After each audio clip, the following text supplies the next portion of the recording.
It's been a week of howling wind and bitter cold in California as winter storms have dropped into the region from the far north. The cold air set the stage for snow at unusually low elevations late in the week. Now, it is combining with an atmospheric river to bring blizzard conditions and possibly unprecedented snowfall to Southern California. The latest powerful storm, steered by a low-pressure system rotating off the California coast, is taking direct aim at the coastal mountain ranges that run between Santa Barbara and San Diego counties.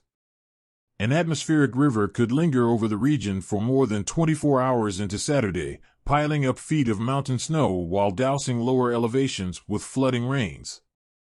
The region rarely experiences snow of this magnitude, which is more typical of the Sierra Nevada, according to Alex Tardy, the warning coordination meteorologist with the National Weather Service in San Diego.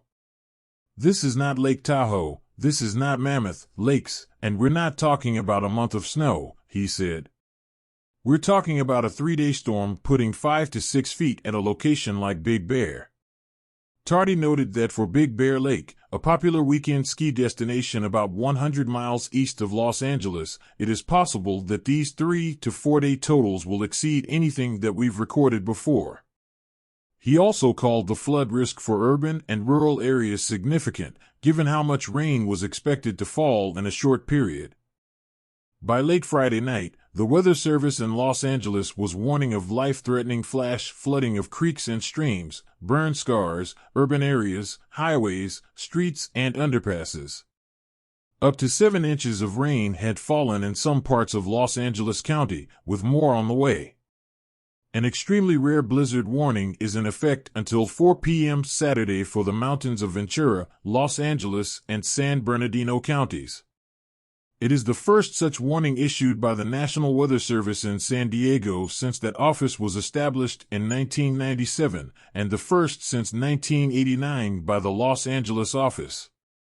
Although local mountain peaks can experience isolated blizzard-like conditions, the events are rarely this treacherous. For us to issue a blizzard warning, meaning that conditions for the area are so bad that you need a warning, that just hasn't happened before, Tardy said. Widespread heavy snow of 2 to 5 feet is forecast, with up to 8 feet possible at the highest elevations. Winds gusting between 55 and 80 miles per hour will create whiteout visibilities. There will be very dangerous conditions in our local mountains. We can't emphasize that enough, Joe Sirid, a meteorologist with the National Weather Service in Los Angeles, said in an interview. People don't want to be on the roads in the mountains with this storm. You just have to hunker down and ride out the storm. Those dangers include a chance of avalanches in the area because of the combination of the heavy snow load and steep terrain.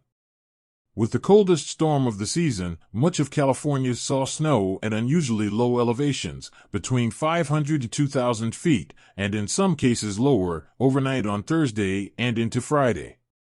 It coated the peaks above wine country, the San Francisco Bay Area, and the plunging coastline of Big Sur.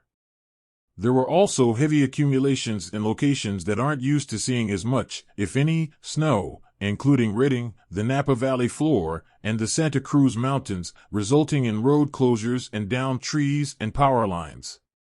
On Friday, the wintry weather closed Interstate 5, the main north-south corridor in California, at a mountain pass known as the Grapevine, north of Los Angeles. The snow line is expected to drop again Saturday on the back end of the storm as it exits Southern California. The Sierra Nevadas are receiving a healthy dose of new snow this week, particularly in the southern half of the range.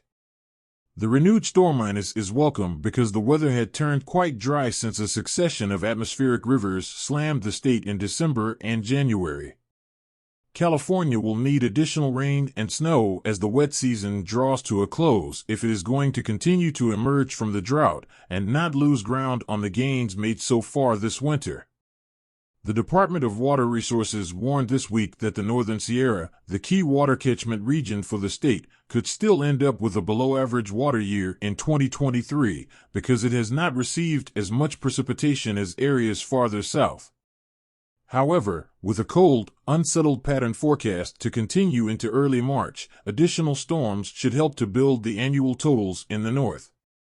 I would say there is going to be quite a bit of moisture coming in, with current models showing significant precipitation in California over the next 7 to 14 days, said Andrew Schwartz, the lead scientist at the Central Sierra Snow Lab at the University of California at Berkeley.